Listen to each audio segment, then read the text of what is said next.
ಓಂ ಶಾಂತಿ. ತಾರೀಕು 15/11/2024. ಪ್ರಾತಃ ಮುರಳಿ. ಮಧುರ ಮಕ್ಕಳೇ, ಎಷ್ಟು ಸಮಯ ತಂದೆಯ ಸ್ಮೃತಿಯಿರುತ್ತದೆ ಎಂದು ತಮ್ಮ ಪರಿಶೀಲನೆ ಮಾಡಿಕೊಳ್ಳಿ.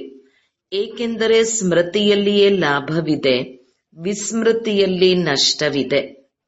ಪ್ರಶ್ನೆ: ಈ ಪಾಪಾತ್ಮರ ಪ್ರಪಂಚದಲ್ಲಿ ಯಾವ ಮಾತು ಸಂಪೂರ್ಣ ಅಸಂಭವ ಮತ್ತು ಏಕೆ? ಉತ್ತರ: ಇಲ್ಲಿ ನಾವು ಪುಣ್ಯಾತ್ಮರಾಗಿದ್ದೇವೆ ಎಂದು ಯಾರಾದರೂ ಹೇಳುವುದಾದರೆ ಅದು ಸಂಪೂರ್ಣ ಅಸಂಭವವಾಗಿದೆ. ಏಕೆಂದರೆ ಪ್ರಪಂಚವೇ ಕಲಿಯುಗಿ ತಮೋಪ್ರಧಾನವಾಗಿದೆ. ಮನುಷ್ಯರು ಯಾವುದನ್ನು ಪುಣ್ಯದ ಕೆಲಸವೆಂದು ತಿಳಿಯುತ್ತಾರೆಯೋ ಅದು ಸಹ ಪಾಪವಾಗಿ ಬಿಡುತ್ತದೆ. ಏಕೆಂದರೆ ಪ್ರತಿಯೊಂದು ಕರ್ಮವನ್ನು ವಿಕಾರಗಳಿಗೆ ವಶರಾಗಿ ಮಾಡುತ್ತಾರೆ. ಓಂ ಶಾಂತಿ. ಇದನ್ನಂತೂ ಮಕ್ಕಳು ತಿಳಿದುಕೊಂಡಿದ್ದೀರಿ. ನಾವೀಗ ಬ್ರಹ್ಮನ ಮಕ್ಕಳು, ಬ್ರಹ್ಮ ಕುಮಾರ ಕುಮಾರಿಯರಾಗಿದ್ದೇವೆ. ಇದರ ನಂತರ ದೇವಿ ದೇವತೆಗಳಾಗುತ್ತೇವೆ. ಇದನ್ನೇ ನೀವು ತಿಳಿದುಕೊಂಡಿದ್ದೀರಿ. ಬೇರೆ ಯಾರು ತಿಳಿದುಕೊಂಡಿಲ್ಲ. ನಾವು ಬ್ರಹ್ಮ ಕುಮಾರ ಕುಮಾರಿಯರು ಬೇಹದ್ದಿನ ವಿದ್ಯೆಯನ್ನು ಓದುತ್ತಿದ್ದೇವೆ. 84 ಜನ್ಮಗಳ ವಿದ್ಯೆಯನ್ನು ಓದುತ್ತೇವೆ. ಸೃಷ್ಟಿ ಚಕ್ರದ ವಿದ್ಯೆಯನ್ನು ಓದುತ್ತೇವೆ ಎಂಬುದನ್ನು ಮಕ್ಕಳು ತಿಳಿದುಕೊಂಡಿದ್ದೀರಿ. ಮತ್ತೆ ನಿಮಗೆ ಪವಿತ್ರರಾಗಬೇಕೆಂಬ ಶಿಕ್ಷಣವೂ ಸಹ ಸಿಗುತ್ತದೆ. ಇಲ್ಲಿ ಕುಳಿತಿದ್ದಂತೆಯೇ ನೀವು ಮಕ್ಕಳು ಪಾವನರಾಗುವುದಕ್ಕಾಗಿ ತಂದೆಯನ್ನು ಅವಶ್ಯಕವಾಗಿ ನೆನಪು ಮಾಡುತ್ತೀರಿ. ಅಂದಾಗ ತಮ್ಮ ಹೃದಯವನ್ನು ಕೇಳಿಕೊಳ್ಳಿ. ಸತ್ಯವಾಗಿಯೂ ನಾವು ತಂದೆಯ ನೆನಪಿನಲ್ಲಿ ಕುಳಿತಿದ್ದೇವೆಯೇ, ಅಥವಾ ಮಾಯಾ ರಾವಣನು ಬುದ್ಧಿಯನ್ನು ಬೇರೆ ಕಡೆ ತೆಗೆದುಕೊಂಡು ಹೋದನೆ? ತಂದೆಯು ತಿಳಿಸಿದ್ದಾರೆ, ಮಕ್ಕಳೇ, ನನ್ನೊಬ್ಬನನ್ನೇ ನೆನಪು ಮಾಡಿ, ಆಗ ಪಾಪಗಳು ಭಸ್ಮವಾಗುತ್ತದೆ. ಅಂದ ಮೇಲೆ ಈಗ ತಮ್ಮೊಂದಿಗೆ ತಾವು ಕೇಳಿಕೊಳ್ಳಬೇಕು, ನಾವು ತಂದೆಯ ನೆನಪಿನಲ್ಲಿದ್ದೇವೆಯೇ ಅಥವಾ ಬುದ್ಧಿ ಎಲ್ಲಿಯಾದರೂ ಹೋಯಿತೆ? ಎಷ್ಟು ಸಮಯ ನಾವು ತಂದೆಯ ನೆನಪಿನಲ್ಲಿದ್ದೆವು, ಎಷ್ಟು ಸಮಯ ನಮ್ಮ ಬುದ್ಧಿಯು ಎಲ್ಲೆಲ್ಲಿಗೆ ಹೋಯಿತು ಎಂಬುದು ಸ್ಮೃತಿ ಇರಬೇಕು. ಮತ್ತು ತಮ್ಮ ಸ್ಥಿತಿಯನ್ನು ನೋಡಿಕೊಳ್ಳಿ. ಎಷ್ಟು ಸಮಯ ತಂದೆಯನ್ನು ನೆನಪು ಮಾಡುತ್ತೀರೋ ಅದರಿಂದಲೇ ಪಾವನರಾಗುತ್ತೀರಿ. ಜಮಾ ಮತ್ತು ವ್ಯರ್ಥದ ಲೆಕ್ಕವನ್ನು ಇಡಬೇಕು. ಅಭ್ಯಾಸವಾದರೆ ನೆನಪು ಸಹ ಉಳಿಯುತ್ತದೆ. ಬರೆಯುತ್ತಾ ಇರುತ್ತೀರಿ. ದಿನಚರಿಯ ಪುಸ್ತಕವಂತೂ ಎಲ್ಲರ ಜೇಬಿನಲ್ಲಿ ಇದ್ದೇ ಇರುತ್ತದೆ. ವ್ಯಾಪಾರಿಗಳದು ಸೀಮಿತವಾದ ದಿನಚರಿಯಾಗಿದೆ, ನಿಮ್ಮದು ಬೇಹದ್ದಿನ ದಿನಚರಿಯಾಗಿದೆ. ಅಂದಾಗ ನೀವು ನಿಮ್ಮ ಚಾರ್ಟ್ ಅನ್ನು ಬರೆದಿಟ್ಟುಕೊಳ್ಳಬೇಕು. ತಂದೆಯ ಆಜ್ಞೆಯಾಗಿದೆ, ಉದ್ಯೋಗ ವ್ಯವಹಾರ ಎಲ್ಲವನ್ನೂ ಮಾಡಿ, ಆದರೆ ಸಮಯವನ್ನು ತೆಗೆದು ನನ್ನನ್ನು ನೆನಪು ಮಾಡಿ. ತಮ್ಮ ಲೆಕ್ಕವನ್ನು ನೋಡಿಕೊಳ್ಳುತ್ತಾ ಲಾಭವನ್ನು ಹೆಚ್ಚಿಸಿಕೊಳ್ಳುತ್ತಾ ಹೋಗಿ. ನಷ್ಟವನ್ನು ಮಾಡಿಕೊಳ್ಳಬೇಡಿ. ನಿಮ್ಮ ಯುದ್ಧವಂತೂ ಇದೆಯಲ್ಲವೇ? ಸೆಕೆಂಡಿನಲ್ಲಿ ಲಾಭ, ಸೆಕೆಂಡಿನಲ್ಲಿ ನಷ್ಟ. ನಾವು ಲಾಭ ಮಾಡಿಕೊಂಡೆವೋ ಅಥವಾ ನಷ್ಟವೋ ಎಂಬುದು ಬಹುಬೇಗನೆ ತಿಳಿಯುತ್ತದೆ. ನೀವು ವ್ಯಾಪಾರಿಗಳಾಗಿದ್ದೀರಲ್ಲವೇ? ಕೆಲವರೇ ವಿರಳ ಈ ವ್ಯಾಪಾರವನ್ನು ಮಾಡುತ್ತಾರೆ. ಸ್ಮೃತಿಯಿಂದ ಲಾಭವಿದೆ, ವಿಸ್ಮೃತಿಯಲ್ಲಿ ನಷ್ಟವಿದೆ. ಅಂದ ಮೇಲೆ ನಿಮ್ಮ ಪರಿಶೀಲನೆ ಮಾಡಿಕೊಳ್ಳಬೇಕು. ಯಾರಿಗೆ ಶ್ರೇಷ್ಠ ಪದವಿಯನ್ನು ಪಡೆದುಕೊಳ್ಳಬೇಕೆಂಬ ಲಕ್ಷ್ಯವಿದೆಯೋ ಅವರಿಗೆ ನಾವು ಎಷ್ಟು ಸಮಯ ವಿಸ್ಮೃತಿಯಲ್ಲಿದ್ದೆವು ಎಂದು ನೋಡಿಕೊಳ್ಳಬೇಕೆಂಬ ಚಿಂತೆ ಇರುತ್ತದೆ. ಇದಂತೂ ನೀವು ಮಕ್ಕಳಿಗೆ ತಿಳಿದಿದೆ. ನಾವೆಲ್ಲ ಆತ್ಮಗಳ ತಂದೆಯು ಪತೀತ ಪಾವನನಾಗಿದ್ದಾರೆ. ನಾವು ಮೂಲತಃ ಆತ್ಮಗಳಾಗಿದ್ದೇವೆ.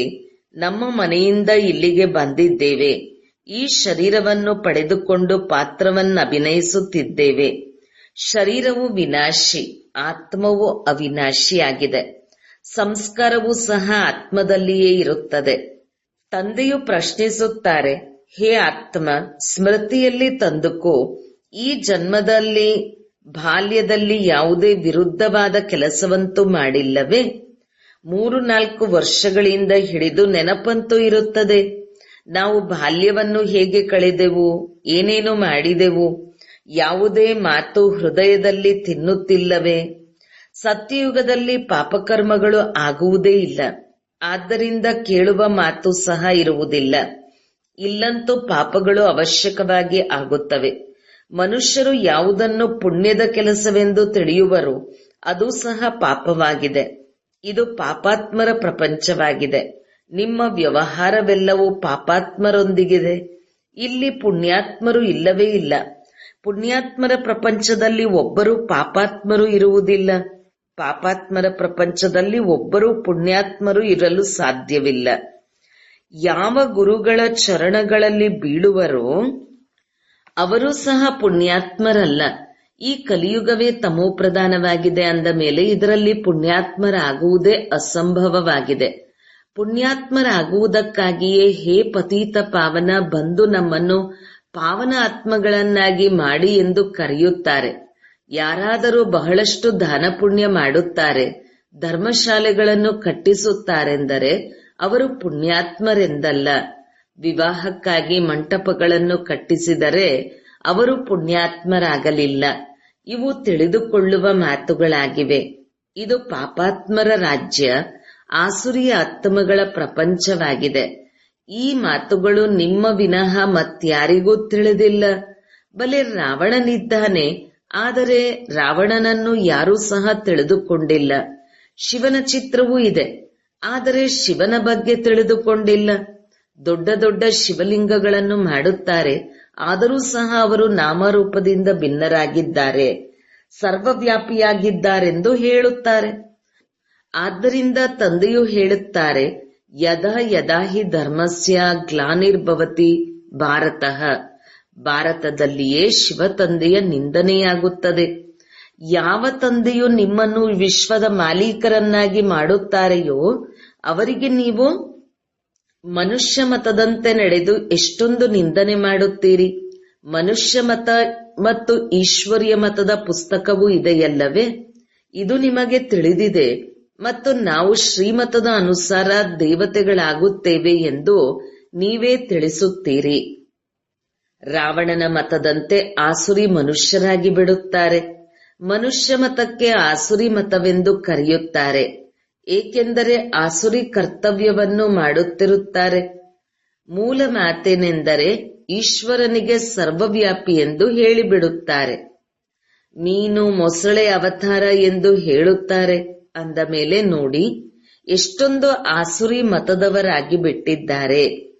ನೀವು ಆತ್ಮಗಳು ಮೀನು ಮೊಸಳೆಯ ಅವತಾರವನ್ನು ತೆಗೆದುಕೊಳ್ಳುವುದಿಲ್ಲ, ಮನುಷ್ಯನ ತನುವಿನಲ್ಲಿಯೇ ಬರುತ್ತೀರಿ.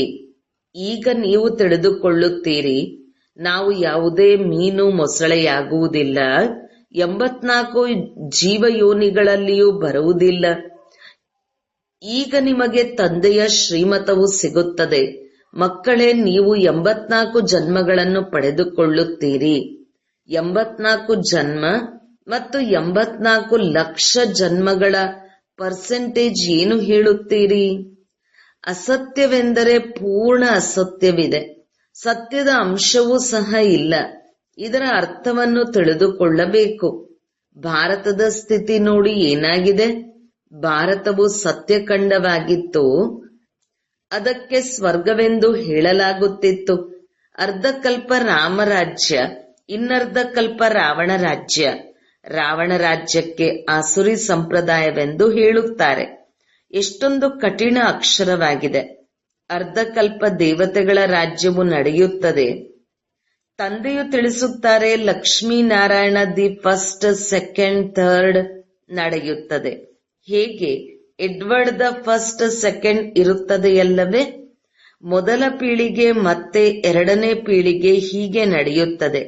ಹಾಗೆಯೇ ನಿಮ್ಮದು ಸಹ ಮೊದಲು ಸೂರ್ಯವಂಶಿ ರಾಜ್ಯ, ನಂತರ ಚಂದ್ರವಂಶಿ ರಾಜ್ಯ ಇರುತ್ತದೆ.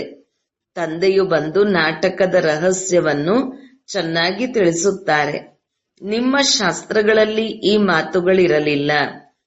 ಕೆಲವು ಶಾಸ್ತ್ರಗಳಲ್ಲಿ ಕೆಲವೊಂದು ಸತ್ಯಾಂಶಗಳಿವೆ.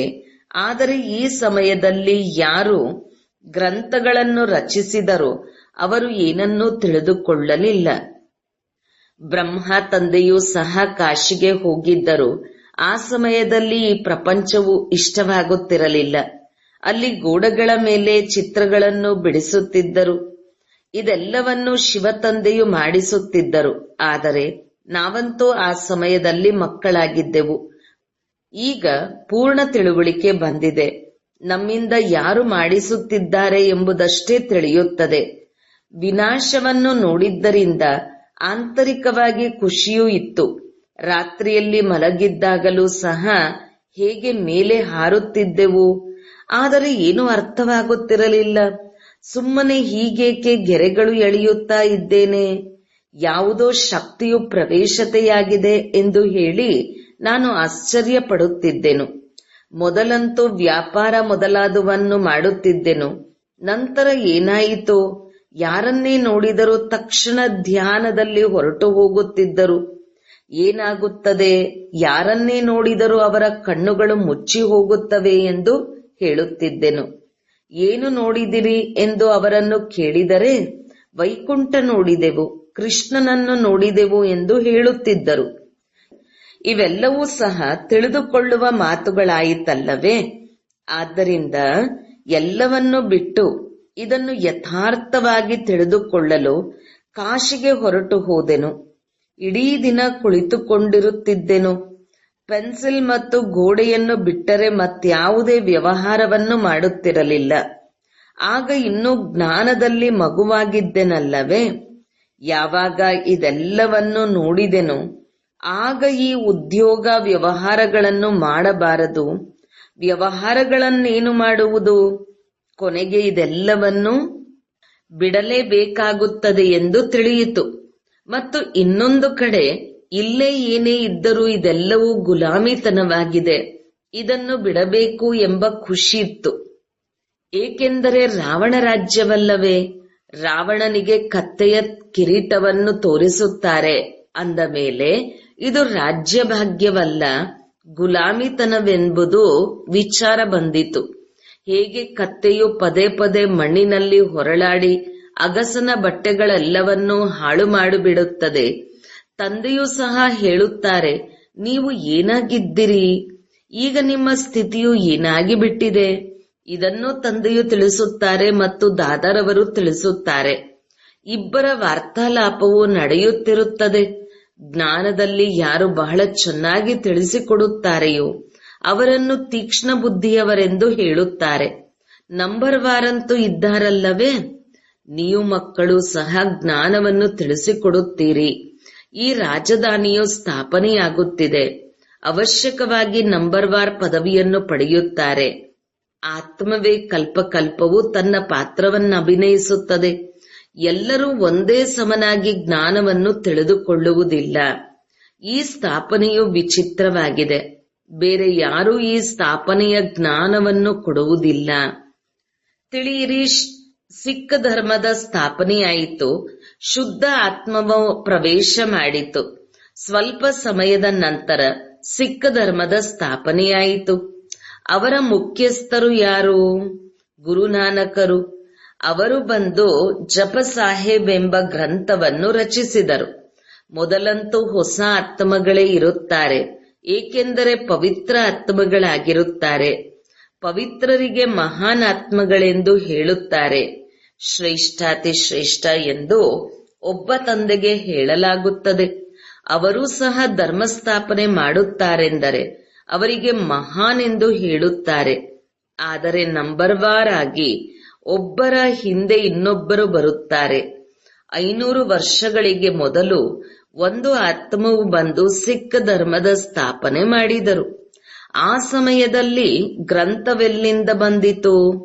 ಅವಶ್ಯಕವಾಗಿ ಜಪ ಸಾಹೇಬ್ ಮೊದಲಾದ ಗ್ರಂಥಗಳನ್ನು ನಂತರದಲ್ಲಿಯೇ ರಚಿಸುತ್ತಾರಲ್ಲವೇ? ಅವರು ಏನು ಶಿಕ್ಷಣವನ್ನು ಕೊಡುತ್ತಾರೆ? ಅವರಿಗೆ ಉಮಂಗವು ಬರುತ್ತದೆ. ಆಗ ಕುಳಿತು ತಂದೆಯ ಮಹಿಮೆ ಮಾಡುತ್ತಾರೆ. ನಂತರ ಈ ಪುಸ್ತಕ ಮೊದಲಾದವುಗಳು ರಚಿಸಲ್ಪಡುತ್ತವೆ. ಏಕೆಂದರೆ ರಚನೆಯಾದ ಪುಸ್ತಕಗಳನ್ನು ಓದುವವರು ಇರಬೇಕಲ್ಲವೇ? ಎಲ್ಲರ ಶಾಸ್ತ್ರಗಳು ಕೊನೆಯಲ್ಲಿಯೇ ರಚಿಸಲ್ಪಡುತ್ತದೆ. ಯಾವಾಗ ಭಕ್ತಿ ಮಾರ್ಗವು ಪ್ರಾರಂಭವಾಗುವುದೋ ಆಗ ಶಾಸ್ತ್ರಗಳನ್ನು ಓದುವರು. ಜ್ಞಾನವೂ ಬೇಕಲ್ಲವೇ? ಮೊದಲು ಸತೋಪ್ರಧಾನರಾಗಿರುತ್ತಾರೆ, ನಂತರ ಸತೋ ರಜೋ ತಮೋದಲ್ಲಿ ಬರುತ್ತಾರೆ. ಯಾವಾಗ ಜನಸಂಖ್ಯೆಯು ಬಹಳ ವೃದ್ಧಿಯಾಗುವುದು ಆಗಲೇ ಮಹಿಮೆಯಾಗುತ್ತದೆ ಮತ್ತು ಶಾಸ್ತ್ರಗಳು ರಚಿಸಲ್ಪಡುತ್ತದೆ. ಇಲ್ಲವೆಂದರೆ ಯಾರು ವೃದ್ಧಿ ಮಾಡುವುದು? ಅನುಯಾಯಿಗಳು ಬೇಕಲ್ಲವೇ? ಸಿಖ್ ಧರ್ಮದ ಆತ್ಮಗಳು ಬಂದು ಅವರ ನಿಯಮಗಳನ್ನು ಪಾಲಿಸುತ್ತಾರೆ. ಅದರಲ್ಲಿ ಬಹಳ ಸಮಯವೂ ಬೇಕು. ಹೊಸ ಆತ್ಮಗಳು ಬರುತ್ತವೆ ಎಂದರೆ ಅವರಿಗೆ ದುಃಖವಂತೂ ಸಿಗಲು ಸಾಧ್ಯವಿಲ್ಲ. ಇದು ನಿಯಮವೇ ಇಲ್ಲ. ಆತ್ಮವು ಸತೋ ಪ್ರಧಾನದಿಂದ ಸತೋ ರಜೋ ತಮೋದಲ್ಲಿ ಬಂದಾಗಲೇ ಅದಕ್ಕೆ ದುಃಖ ಉಂಟಾಗುತ್ತದೆ. ಈ ಕಾಯ್ದೆಯೂ ಇದೆಯಲ್ಲವೇ? ಇಲ್ಲಿ ಬೆರಕೆಯಾಗಿ ಬಿಟ್ಟಿದೆ. ರಾವಣ ಸಂಪ್ರದಾಯವೂ ಇದೆ ಮತ್ತು ರಾಮ ಸಂಪ್ರದಾಯವೂ ಇದೆ. ಇನ್ನೂ ಸಂಪೂರ್ಣರಾಗಿಲ್ಲ. ಸಂಪೂರ್ಣರಾದರೆ ಮತ್ತೆ ಶರೀರವನ್ನು ಬಿಟ್ಟು ಬಿಡುತ್ತೀರಿ. ಕರ್ಮಾತೀತ ಸ್ಥಿತಿಯನ್ನು ತಲುಪಿದವರಿಗೆ ಯಾವುದೇ ದುಃಖವಾಗಲು ಸಾಧ್ಯವಿಲ್ಲ ಮತ್ತು ಅವರು ಈ ಪತಿತ ಪ್ರಪಂಚದಲ್ಲಿ ಇರಲು ಸಾಧ್ಯವಿಲ್ಲ. ಅವರು ಹೊರಟು ಹೋಗುತ್ತಾರೆ. ಬಾಕಿ ಯಾರು ಉಳಿದುಕೊಳ್ಳುವರೋ ಅವರು ಇನ್ನೂ ಕರ್ಮಾತೀತರಾಗಿಲ್ಲವೆಂದರ್ಥ. ಎಲ್ಲರೂ ಒಮ್ಮೆಲೆ ಕರ್ಮಾತೀತರಾಗಿ ಬಿಡುವುದಿಲ್ಲ. ಬಲೆ ವಿನಾಶವಾಗುತ್ತದೆ. ಆದರೂ ಸಹ ಇನ್ನೂ ಕೆಲವರು ಉಳಿದಿರುತ್ತಾರೆ. ಪ್ರಳಯವಾಗುವುದಿಲ್ಲ. ರಾಮನೂ ಹೋದ, ರಾವಣನೂ ಹೋದ ಎಂದು ಗಾಯನವಿದೆ. ರಾವಣನ ಪರಿವಾರವು ಬಹಳಷ್ಟಿತ್ತು. ನಮ್ಮ ಪರಿವಾರವು ಬಹಳ ಚಿಕ್ಕದಾಗಿದೆ. ಅವರದು ಎಷ್ಟೊಂದು ಧರ್ಮಗಳಿವೆ. ವಾಸ್ತವದಲ್ಲಿ ನಮ್ಮದು ಎಲ್ಲರಿಗಿಂತ ದೊಡ್ಡ ಪರಿವಾರವಿರಬೇಕು. ಏಕೆಂದರೆ ದೇವಿ ದೇವತಾ ಧರ್ಮವೇ ಎಲ್ಲದಕ್ಕಿಂತ ಮೊದಲಿನ ಮೂಲ ಧರ್ಮವಾಗಿದೆ. ಈಗಂತೂ ಎಲ್ಲರೂ ಬೆರಕೆಯಾಗಿ ಬಿಟ್ಟಿರುವುದರಿಂದ ಕ್ರಿಶ್ಚಿಯನ್ನರ ಜನಸಂಖ್ಯೆಯು ಹೆಚ್ಚಾಗಿ ಬಿಟ್ಟಿದೆ. ಮನುಷ್ಯರು ಎಲ್ಲಿ ಸುಖ ನೋಡುತ್ತಾರೆ, ಅಧಿಕಾರವನ್ನು ನೋಡುತ್ತಾರೆ, ಹೋಗಿ ಆ ಧರ್ಮದವರಾಗಿ ಬಿಡುತ್ತಾರೆ. ಪ್ರತಿ ಕಲ್ಪದಲ್ಲಿಯೂ ಪೋಪ್ ಬಂದಾಗ ಅನೇಕರು ಕ್ರಿಶ್ಚಿಯನ್ನರಾಗುತ್ತಾರೆ. ಮತ್ತೆ ಬಹಳ ವೃದ್ಧಿಯೂ ಆಗುತ್ತದೆ. ಸತ್ಯಯುಗದಲ್ಲಿ ಒಬ್ಬ ಮಗ ಒಬ್ಬ ಮಗಳಷ್ಟೇ ಇರುತ್ತಾರೆ. ಮತ್ಯಾವುದೇ ಧರ್ಮಗಳು ಆ ರೀತಿ ವೃದ್ಧಿಯಾಗುವುದಿಲ್ಲ. ಈಗಂತೂ ನೋಡಿ, ಕ್ರಿಶ್ಚಿಯನ್ನರು ಎಲ್ಲರಿಗಿಂತಲೂ ಮುಂದಿದ್ದಾರೆ. ಯಾರು ಬಹಳ ಮಕ್ಕಳಿಗೆ ಜನ್ಮ ನೀಡುವರೋ ಅವರಿಗೆ ಬಹುಮಾನವೂ ಸಿಗುತ್ತದೆ. ಏಕೆಂದರೆ ಅವರಿಗೆ ಮನುಷ್ಯರ ಜನಸಂಖ್ಯೆಯು ಹೆಚ್ಚಾಗಬೇಕಲ್ಲವೇ? ಅವರು ಸೈನಿಕ ದಳದಲ್ಲಿ ಕೆಲಸಕ್ಕೆ ಬರುವರು. ಹಾಗೆ ನೋಡಿದರೆ ಎಲ್ಲರೂ ಕ್ರಿಶ್ಚಿಯನ್ನರೇ. ರಷ್ಯಾ, ಅಮೆರಿಕ ಎಲ್ಲರೂ ಒಂದೇ ಕುಲದವರಾಗಿದ್ದಾರೆ. ಒಂದು ಕಥೆಯೂ ಇದೆಯಲ್ಲವೇ? 2 ಬೆಕ್ಕುಗಳು ಕಚ್ಚಾಡಿದವು. ನಡುವೆ ಬೆಣ್ಣೆಯನ್ನು ಕೋತಿಯು ತಿಂದು ಹೋಯಿತು. ಇದೂ ಸಹ ನಾಟಕದಲ್ಲಿ ಮಾಡಲ್ಪಟ್ಟಿದೆ. ಮೊದಲಂತೂ ಹಿಂದೂ ಮುಸಲ್ಮಾನರು ಒಟ್ಟಿಗೆ ಇರುತ್ತಿದ್ದರು. ಯಾವಾಗ ಬೇರೆಯಾದರೋ ಆಗ ಪಾಕಿಸ್ತಾನದ ಹೊಸ ರಾಜ್ಯಾಡಳಿತವು ಎದ್ದು ನಿಂತಿತು. ಇದು ಸಹ ನಾಟಕದಲ್ಲಿ ಮಾಡಲ್ಪಟ್ಟಿದೆ. ಯಾವಾಗ ಇಬ್ಬರು ಹೊಡೆದಾಡುವರೋ ಅವರ ನಡುವೆ ಅಣ್ವಸ್ತ್ರಗಳು ಕೆಲಸಕ್ಕೆ ಬರುತ್ತವೆ. ಅವರ ವ್ಯಾಪಾರವೇ ಇದಾಗಿದೆ. ಆದರೆ ನಾಟಕದಲ್ಲಿ ವಿಜಯವು ನಿಮ್ಮದಾಗಿದೆ. ಇದು 100% ನಿಶ್ಚಿತವಾಗಿದೆ. ಯಾರೂ ನಿಮ್ಮನ್ನು ಜಯಿಸಲು ಸಾಧ್ಯವಿಲ್ಲ. ಉಳಿದವರೆಲ್ಲರೂ ಸಮಾಪ್ತಿಯಾಗಿ ಹೋಗುತ್ತಾರೆ. ಹೊಸ ಪ್ರಪಂಚದಲ್ಲಿ ನಿಮ್ಮ ರಾಜ್ಯವಿರುವುದೆಂದು ನಿಮಗೆ ತಿಳಿದಿದೆ. ಅದಕ್ಕಾಗಿಯೇ ನೀವು ಓದುತ್ತೀರಿ, ಯೋಗ್ಯರಾಗುತ್ತೀರಿ. ನೀವು ಯೋಗ್ಯರಾಗಿದ್ದಿರಿ, ಈಗ ಅಯೋಗ್ಯರಾಗಿ ಬಿಟ್ಟಿದ್ದಿರಿ. ಈಗ ಮತ್ತೆ ಯೋಗ್ಯರಾಗಬೇಕು.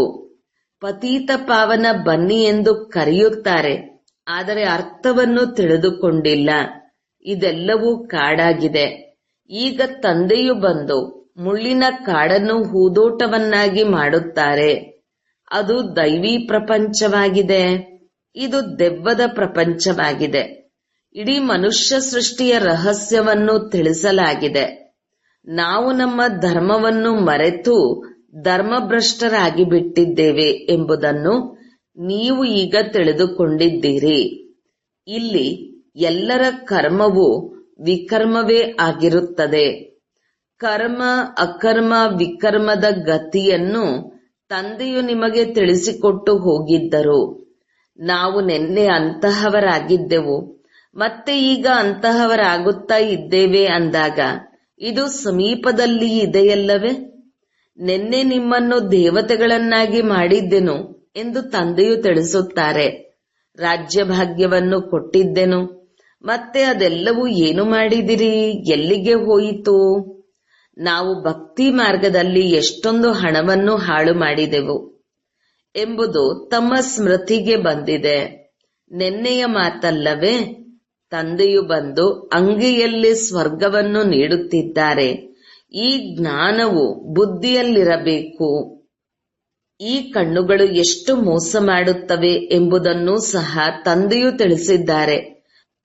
ವಿಕಾರಿ ದೃಷ್ಟಿಯನ್ನು ಜ್ಞಾನದಿಂದ ನಿರ್ವಿಕಾರಿಯನ್ನಾಗಿ ಮಾಡಿಕೊಳ್ಳಬೇಕು. ಒಳ್ಳೆಯದು.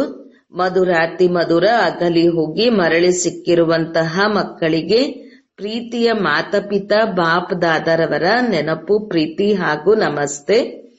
ಆತ್ಮೀಯ ಮಕ್ಕಳಿಗೆ ಆತ್ಮೀಯ ತಂದೆಯ ನಮಸ್ತೆ. ಧಾರಣೆಗಾಗಿ ಮುಖ್ಯ ಸಾರ 1. ನಾನು ನೆನಪಿನಲ್ಲಿದ್ದು ಎಷ್ಟು ಲಾಭವನ್ನು ಹೆಚ್ಚಿಸಿಕೊಂಡೆನು ಎಂದು ತಮ್ಮ ಬೇಹದ್ದಿನ ಡೈರಿಯಲ್ಲಿ ಚಾರ್ಟ್ ಅನ್ನು ನೋಡಿಕೊಳ್ಳಬೇಕು. ನಷ್ಟವಾಗಲಿಲ್ಲವೇನು? ನೆನಪಿನ ಸಮಯದಲ್ಲಿ ಬುದ್ಧಿಯು ಎಲ್ಲೆಲ್ಲಿಗೆ ಹೋಯಿತು? 2. ಈ ಜನ್ಮದಲ್ಲಿ ಬಾಲ್ಯತನದಿಂದಲೂ ನಮ್ಮಿಂದ ಯಾವ ಯಾವ ಉಲ್ಟಾ ಕರ್ಮ ಅಥವಾ ಪಾಪಕರ್ಮವಾಗಿದೆಯೋ ಅದನ್ನು ನೋಟ್ ಮಾಡಿಕೊಳ್ಳಬೇಕು. ಯಾವ ಮಾತಿನಲ್ಲಿ ಮನಸ್ಸು ತಿನ್ನುತ್ತಾ ಇದೆ ಅದನ್ನು ತಂದೆಗೆ ತಿಳಿಸಿ ಹಗೂರರಾಗಬೇಕು. ಈಗ ಯಾವುದೇ ಪಾಪಕರ್ಮವನ್ನು ಮಾಡಬಾರದು. ವರದಾನ: ಕರ್ಮ ಬಂಧನವನ್ನು ಸೇವೆಯ ಬಂಧನದಲ್ಲಿ ಪರಿವರ್ತನೆ ಮಾಡಿಕೊಂಡು ಸರ್ವರಿಂದ ಭಿನ್ನ ಹಾಗೂ ಪರಮಾತ್ಮನಿಗೆ ಪ್ರಿಯರಾಗಿ. ಪರಮಾತ್ಮನ ಪ್ರೀತಿ ಬ್ರಾಹ್ಮಣ ಜೀವನದ ಆಧಾರವಾಗಿದೆ. ಆದರೆ ಅದರಿಂದ ಭಿನ್ನರಾದಾಗ ಮಾತ್ರ ಸಿಗುತ್ತದೆ. ಒಂದು ವೇಳೆ ಪ್ರವೃತ್ತಿಯಲ್ಲಿ ಇರುತ್ತೀರಿ ಅಂದಾಗ ಸೇವೆಗಾಗಿ ಇರುತ್ತೀರಿ. ಎಂದೂ ಲೆಕ್ಕಾಚಾರ ಕರ್ಮಬಂಧನ ಎಂದು ತಿಳಿಯಬಾರದು. ಆದರೆ ಸೇವೆಯಾಗಿದೆ. ಸೇವೆಯ ಬಂಧನದಲ್ಲಿ ಬರುವುದರಿಂದ ಕರ್ಮಬಂಧನ ಸಮಾಪ್ತಿಯಾಗಿ ಬಿಡುತ್ತದೆ. ಸೇವೆಯ ಭಾವ ಇಲ್ಲವೆಂದರೆ ಕರ್ಮಬಂಧನ ಎಳೆಯುತ್ತದೆ. ಎಲ್ಲಿ ಕರ್ಮಬಂಧನ ಇದೆ ಅಲ್ಲಿ ದುಃಖದ ಅಲೆ ಇರುತ್ತದೆ. ಸೇವೆಯ ಬಂಧನದಲ್ಲಿ ಖುಷಿ ಇದೆ. ಆದ್ದರಿಂದ ಕರ್ಮಬಂಧನವನ್ನು ಸೇವೆಯ ಬಂಧನದಲ್ಲಿ ಪರಿವರ್ತನೆ ಮಾಡಿ ಭಿನ್ನ ಹಾಗೂ ಪ್ರಿಯರು ಆಗಿದ್ದಾಗ ಪರಮಾತ್ಮನ ಪ್ರಿಯರಾಗಿ ಬಿಡುತ್ತೀರಿ. ಸ್ಲೋಗನ್: ಯಾರು ಸ್ವಸ್ಥಿತಿಯ ಮೂಲಕ ಪ್ರತಿಯೊಂದು ಪರಿಸ್ಥಿತಿಯನ್ನು ಪಾರು ಮಾಡುತ್ತಾರೆ ಅವರೇ ಶ್ರೇಷ್ಠ ಆತ್ಮರಾಗಿದ್ದಾರೆ. ಓಂ ಶಾಂತಿ.